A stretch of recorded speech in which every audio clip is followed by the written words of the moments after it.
Fala pessoal, Fernando Machado aqui. Bora falar de gestão de clínicas? Estamos recebendo hoje aqui nos estúdios da F5 Estratégia Luiz Fernando Grechowiaski, multifranqueado da Liso Laser, clínica de depilação que vem expandindo no Brasil inteiro. O Fernando começou com uma clínica em Brusque, é isso, Fernando? Foi em Brusque que você começou? Camboriú. Camboriú a primeira? Camboriú. Boa. E aí você, depois de ter aberto essa, começou a expandir os negócios dentro da rede.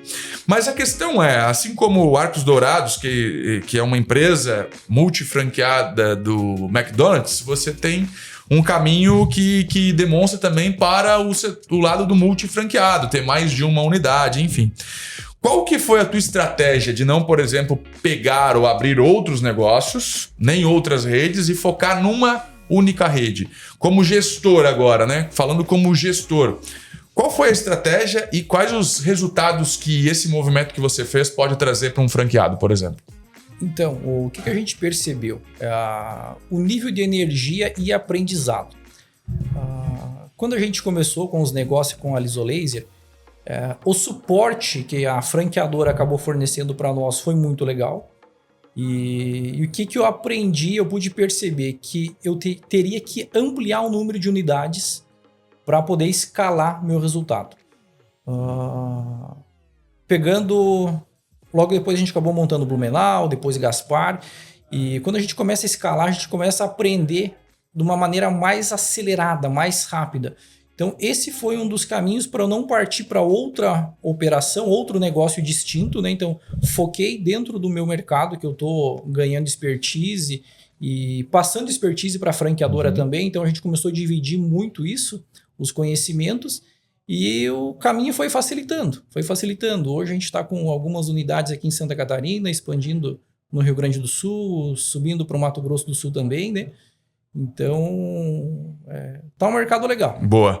E aí você consegue também ter mais peso dentro da franqueadora, enfim, acaba se posicionando melhor, né? A tua palavra acaba tendo mais peso nas discussões, né? Exato, essa que é a parte legal, porque a gente mostra com mais propriedade os assuntos, né?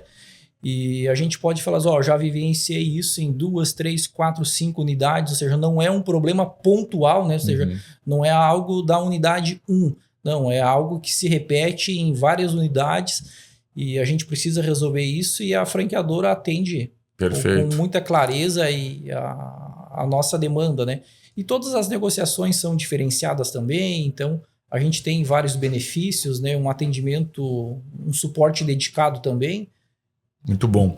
Deixa eu te perguntar, todo mundo que está vislumbrando comprar uma franquia, entrar para uma rede de franquia, seja ela qual for, a gente está falando aqui da Liso, do Grupo Scale, mas a gente pode estar falando de Starbucks, a gente pode falar de McDonald's, a gente pode falar de tantas outras, né? O mercado de franchising realmente expandiu bastante aqui no Brasil nos últimos anos.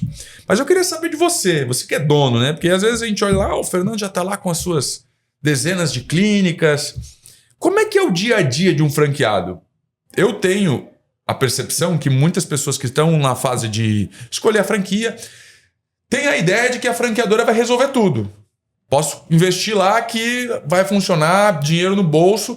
E na verdade, na prática, não é bem isso, né? Se você não entrar no negócio e fazer a gestão e estar no dia a dia acompanhando, só a franqueadora não vai resolver, não vai botar lucro. Assim, a marca pode ser forte, o que for, mas se você não estiver lá fazendo a gestão...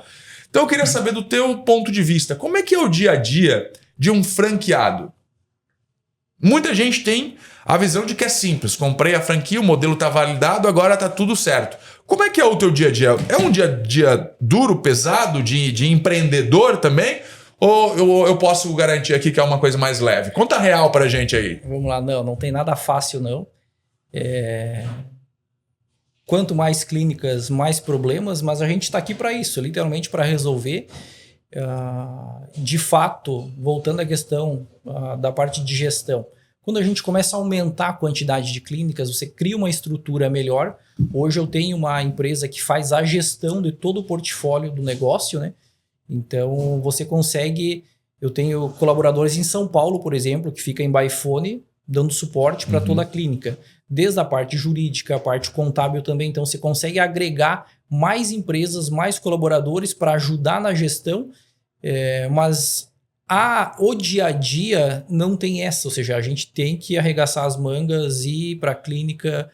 Um dia eu estou visitando uma, outro dia outra, e a gente tem que estar dentro do negócio. Não tem como você deixar só na mão de terceiros, né? Então, quer fazer fluir, esteja junto, esteja dentro, para você poder acompanhar e mostrar, ou seja, a percepção para os colaboradores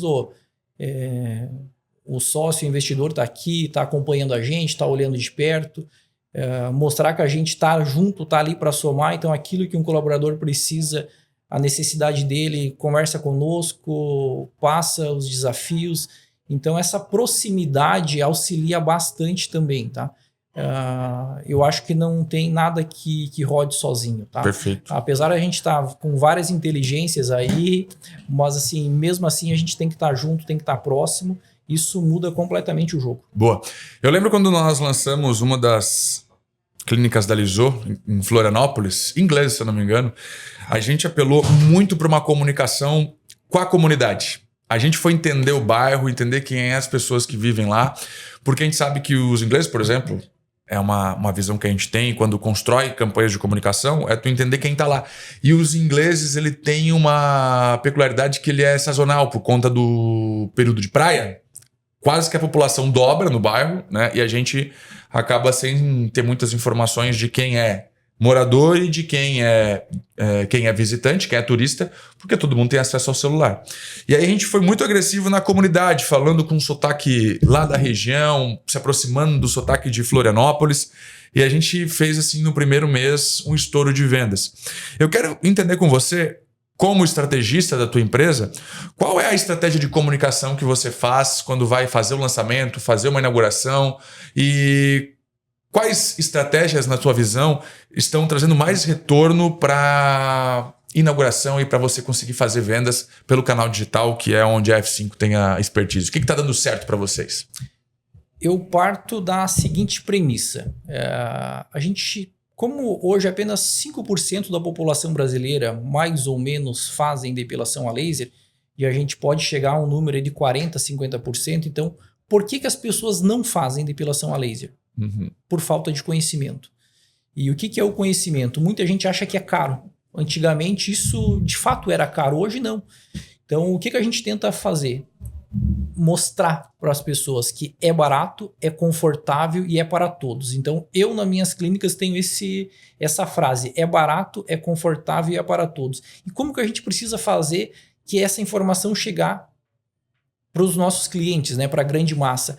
É envolver, estar dentro da comunidade, trazer o máximo de pessoas para conhecer o nosso negócio, pessoas da localidade, influenciadores, convidar eles para participarem, conhecer, e esses aí são os nossos principais promotores, tá? E é lógico, todo cliente que vem ali, ele sempre acaba indicando 2, 3, 4 pessoas. Aquela pessoa que achava que depilação a laser era muito... Não, isso aqui não é para mim. Não sei se eu posso falar de valores ou não, mas a gente faz assim, na campanha inicial, por exemplo, algo literalmente simbólico, tá? Então, tanto que a gente confia no nosso negócio, no tratamento que nós oferecemos para os clientes, a gente coloca um valor simbólico, que é só custos de contrato, administrativo ali, e tudo mais ali, e para envolver, trazer o cliente para cá, porque depois que o cliente vem, passa a consumir nossos serviços, ele com certeza ele começa numa área pequena para conhecer, e depois ele faz diversas outras áreas do corpo, tá? Então isso funciona e funciona bem. Boa. Mas tem que envolver ao máximo de pessoas, porque nós precisamos fazer chegar essa informação, que depilação a laser é algo extremamente barato, acessível e é confortável. Muito bom, muito bom. O Fernando traz aquela lógica clássica que a gente traz sempre nos nossos treinamentos aqui, que é um produto de CAC para você garantir o LTV, né? Então você traz o cara, muitas vezes você perde sua margem ali, mas você traz ele e aí a tua estrutura de retenção com o atendimento e com as vendedoras, essa estrutura de retenção faz o upsell e o cross-sell e dali para frente a gente monetiza esse cara. Então é uma estratégia muito valiosa para você conquistar esse cara, ele faz a primeira compra. Antigamente a gente falava muito de produtos gratuitos, enfim, hoje já se fala em cobrar, mesmo que cobrar um valor menor, até para garantir ali a responsabilidade da pessoa na participação. E a partir disso, né, você adquiriu o cliente, depois é que você consegue monetizar. Essa é uma lógica extremamente profissional e que o Fernando está trazendo para a gente na prática que funciona. E hoje o mercado de depilação ele vem se reestruturando. A gente viu algumas clínicas num crescimento muito grande, rede que é listada em bolsa e tudo mais. Como é que você está vendo esse mercado para os próximos anos? Da estética, da depilação, a área da saúde, na tua visão? É um mercado que está em plena expansão.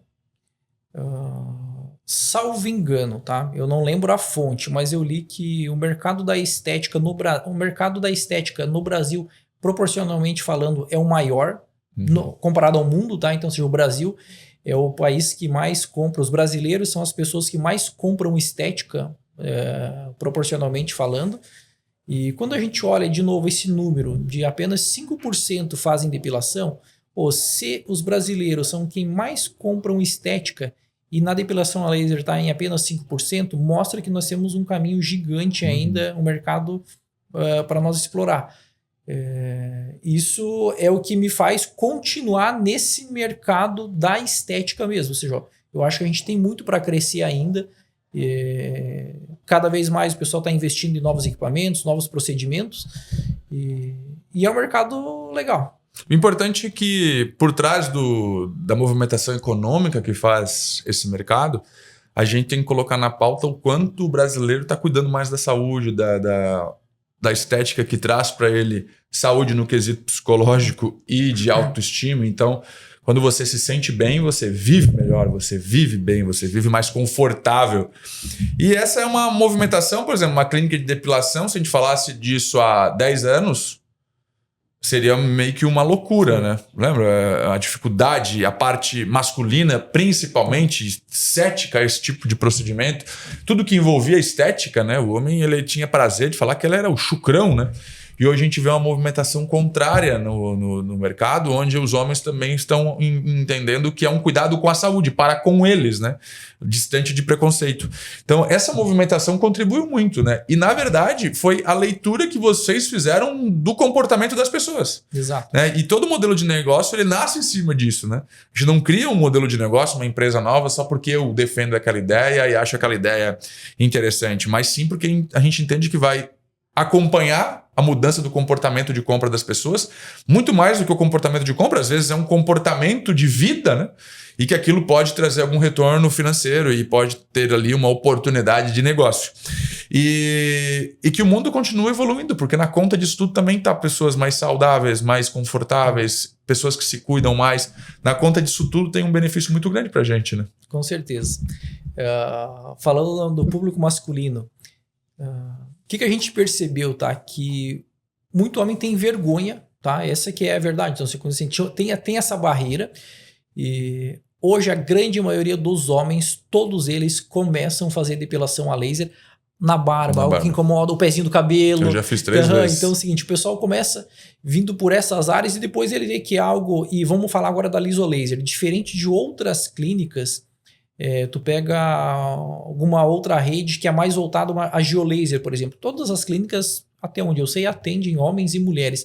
Mas talvez o arquétipo da marca está mais voltado para o lado feminino. Você pega homens, por exemplo, mais especializado em público masculino. Quando você pega a lisolaser, olha para a lisolaser, é uma clínica livre de qualquer preconceito, não que as outras tenham, talvez... Essa não seja a palavra correta, mas assim, atende todo mundo. Então, vem a esposa, vem o marido, traz o namorado, traz namorada, namorado traz namorado. Então, assim, é um clima muito legal, descontraído, dentro da própria clínica, as próprias cores, uma cor muito similar à de vocês, um laranja, uma cor neutra, uma cor alegre. Então, é isso que é legal dentro do desenho da marca, né? Muito bom. Uma clínica democrática.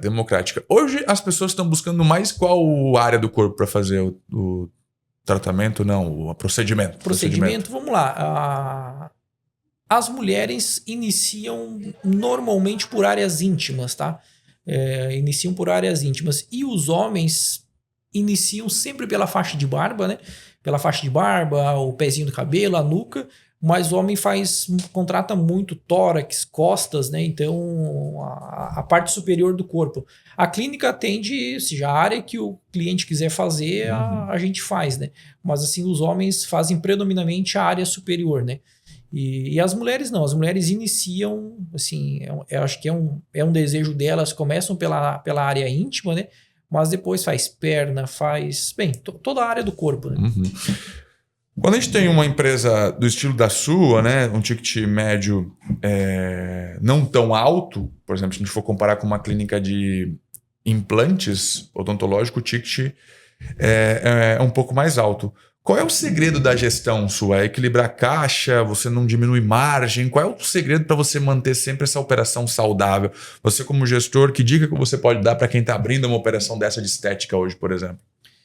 Vamos lá, eu gosto de fazer venda saudável. Então, eu não tento forçar a venda. Esse é o primeiro segredo.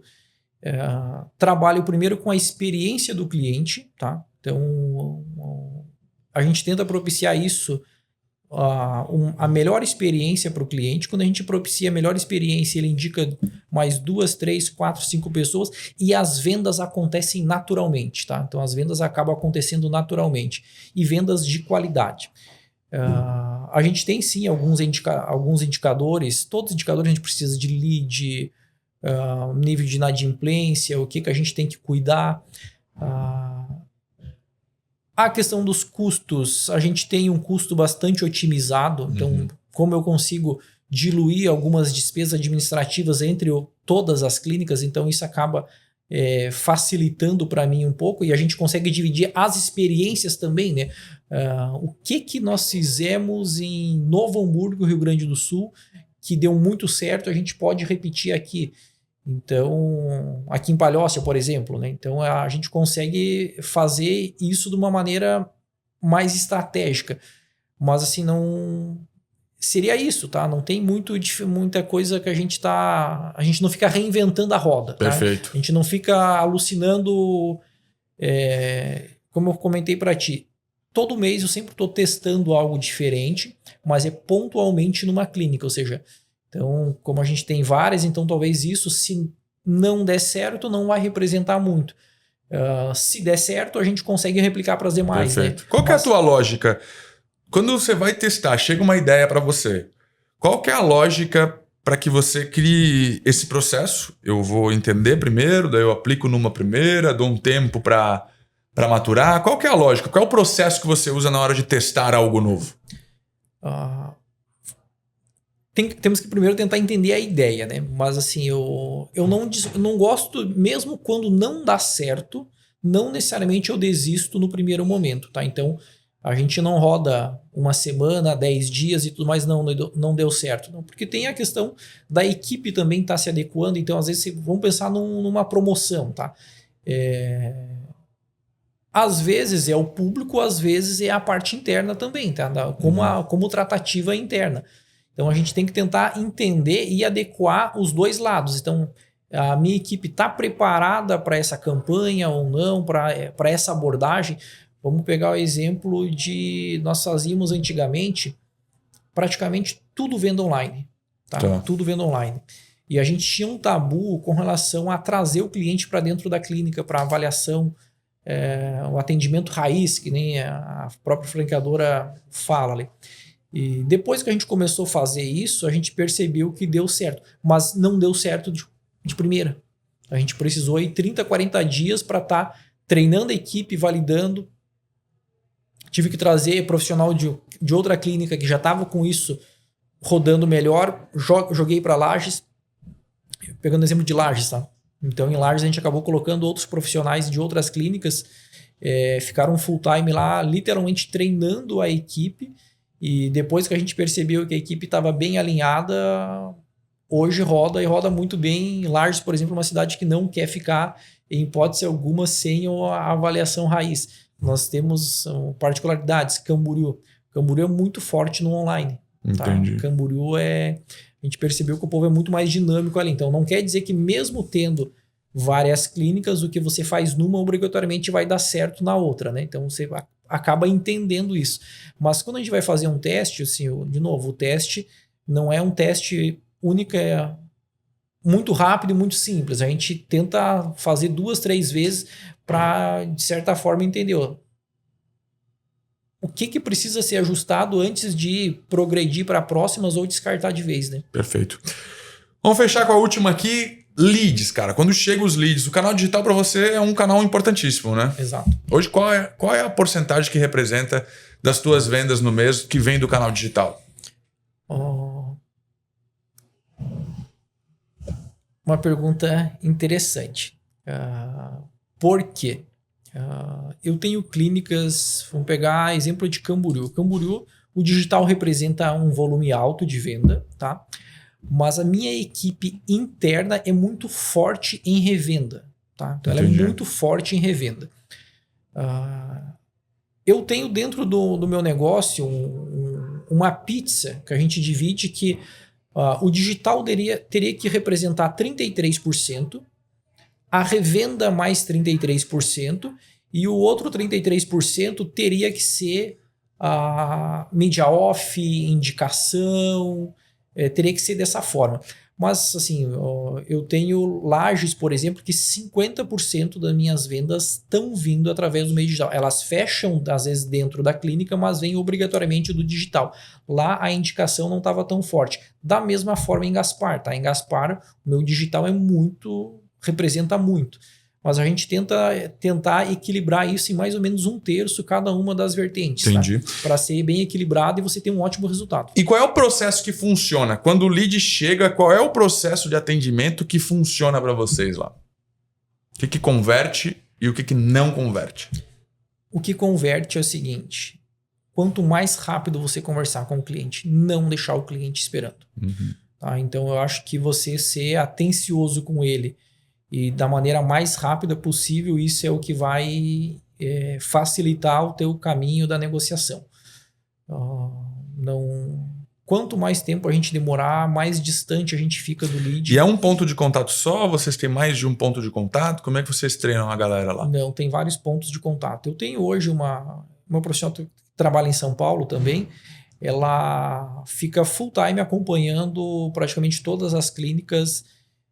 Como que está o tempo, quanto que está o tempo de resposta de cada uma das clínicas, e quando ela percebe que tem uma clínica que o tempo de resposta está um pouquinho mais alto, ela já está atuando ali, gente.